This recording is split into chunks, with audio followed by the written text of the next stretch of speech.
Oke, beberapa moratorium yang ingin kami sampaikan yaitu mengingat menimbang permasalahan ini berkepanjangan dan belum ada upaya penyelesaiannya.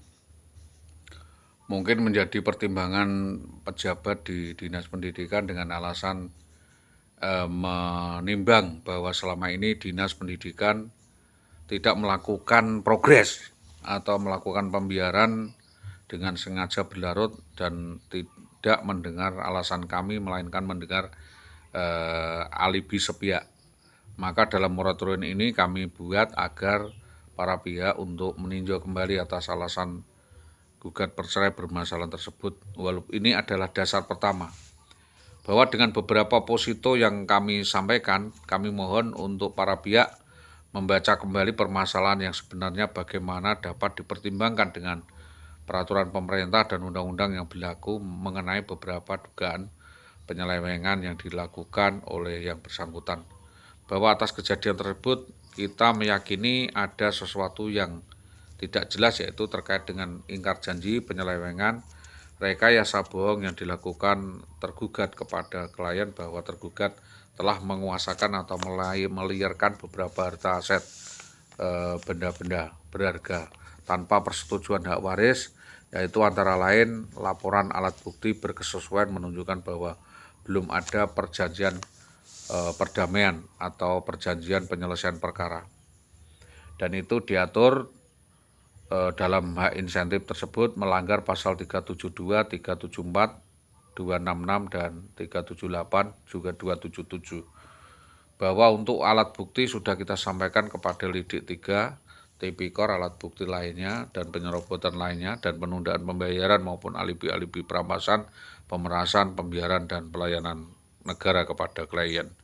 Bahwa melalui memorandum ini kami meminta kejelasan dinas di dalam menetapkan kejelasan penyelesaian perkara. Pertama adalah dapat menetapkan hal terkait pro bono sita.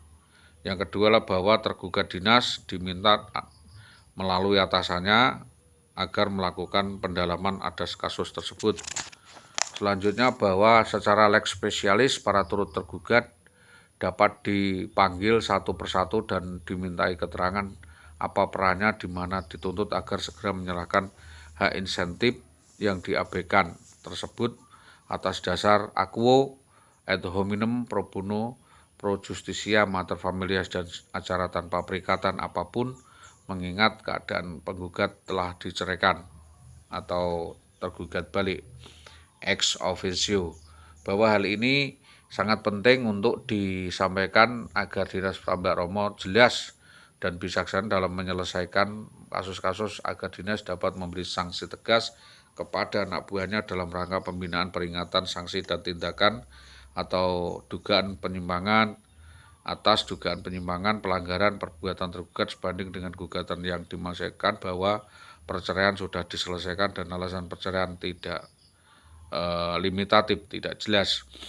Bahwa penggugat menilai ada kejanggalan proses, yaitu kontentiusnya ada dimanipulasi dan overmah, terlalu mengada-ada atau rekayasa menggunakan pendapat masing-masing tanpa ada ukuran tertentu yang jelas. Bahwa penggugat menilai tergugat telah melakukan serangkaian persekusi-eksekusi, tidak mentaati amar putusan penyelesaian pasca pengadilan sebagai tanggung jawab PNS setelah ada perceraian, mengenai ada error in object, error in casu, dan obscure of libel, dan keungkatan prematur yang dipaksakan dalam alasan unlimitatif yang dipaksakan en nebis in idem dan lex spesialis lex alias sitai atas pertimbangan hakim PA yang kami pandang tergesa-gesa atau kurang adil. Bahwa dalam somasi sudah disampaikan secara tertulis ke atasan dan para pihak yang berkepentingan bahwa putusan tersebut telah menunjukkan sah sebagai alat bukti adanya keterangan hak mengikat yang ditunaikan, yaitu putusan sah autentik sesuai bukti akumulatif autentik adanya hak-hak mengikat terkait insentif dan yang lainnya. Bahwa karena Verjaring mengingat dan menimbang asas menghormati justice before the law, maka kontra memori tidak kami buka di pengadilan agama karena alasan tidak berada di kemampuan kami karena mentaati instruksi Bapak Bupati Ceki, Bapak Dinas Tambak Romo agar kami menyelesaikan secara kekeluargaan di luar pengadilan kepolisian dan memilih arbitrase, mediasi, dan cloning. Selanjutnya bahwa sudah cukup waktu yaitu 15 tahun sebagaimana bukti penetapan pengadilan agama terkait sah atau tidaknya upaya perceraian mengandung arti bahwa sengketa perkawinan sudah selesai dan tidak patut dibahas atau dipersoalkan lagi, tinggal penyelesaian alas hak. Berbagi hasil, tersalurkan hasil hak secara hierarkis, mentaati peraturan perundang-undangan yang berlaku. Dalam hal hitungan besaran pokok insentif harus diperhitungkan. Demi terlaksana asas keadilan berperkara perjaring di mana selama ini 15 tahun berjalan dan belum terlaksananya penuaian pencairan hak wakfi dan lain sebagainya tersebut, hendaklah ditetapkan batasan atau pembagian tersebut atas persetujuan bersama, mesti diperhitungkan mulai kapan. Adapun pertimbangan lain akan diselesaikan dengan koridor masing-masing sesuai dengan kepentingan pendidikan penyelidikan APH. Maka kalau memang ada penyelidikan di bidang hukum, yang bergerak adalah APH. Jika memang ada pelanggaran etika, yang menjalankan adalah dinas, maka untuk dapat menyelesaikan dengan cara perwasitan, menunjuk wasit sekunder dan perwalian dari para dinas dan perwakilan dari kami. Bahwa selanjutnya bahwa dinas pendidikan dapat dimintai pembuktian apakah benar. Yang kedua, pembuktian argumentatif. Yang ketiga adalah membantah adanya hak atau mengiyakan. Maka dinas harus membuat memo membuktikan jika tidak ada, dan melarang saudara S. Solihuliadi bertemu mantan istrinya, bahwa klien memohon berkali-kali kepada para pihak dengan segala keterbatasannya, yaitu miskin, telantar, terkatung-katung, mohon diizinkan berperkara secara pro bono atas persetujuan mediasi perwasitan yang diadakan dalam proses wan prestasi. Tanggapan lain atas gugatan aventurir atau gugatan yang tidak tentu dalam perpetualangan yang dilakukan oleh WW, bahwa tanggapan saya bahwa sejak awal sudah direncanakan ada suatu rencana kejadian perkara, yaitu di mana percekcokan itu diciptakan untuk mendapatkan suatu bagian atau alasan tertentu untuk melarikan diri. Yang kedua, bahwa atas dasar kejadian tersebut IWW melakukan serangkaian langkah-langkah yang dianggapnya perlu, yaitu penyelamatan atas dirinya dengan merencanakan pengambilan aset, akuisisi, dan utang-utang, talon, saham, obligasi terhadap aset, dan hal itu dilakukan dengan cara merongrong keluarga sendiri untuk mendapatkan talangan utang untuk beberapa tahun ke depan atas hasil-hasil yang didapatkan oleh saudara Solihuliadi. Yang ketiga, bahwa tidak benar bahwa saudara Solihuliadi melakukan kekerasan sebagaimana disebutkan sampai berakibat fatal. Itu hanya sebuah alibi, karena kita hanya bertanya soal duit semunaika mbok gopo. Nah, itu yang membuat dia tersinggung, itu pertanyaan itu. Bahwa memang jauh hari diketahui saudara WW banyak melakukan barter kasus atau borok, rangkaian tipu daya, tipu muslihat, doxing, bullying, penghinaan secara terbuka ke publik dengan membuka aib di forum terkait kejadian dalam kamar, dalam verset pun, namun ditanggapi dingin oleh klien. Yang kelima, bahwa tidak benar tergugat menyebut penggugat balik tidak bekerja sejak 2008, sebab agenda waktu itu malah paling sibuk.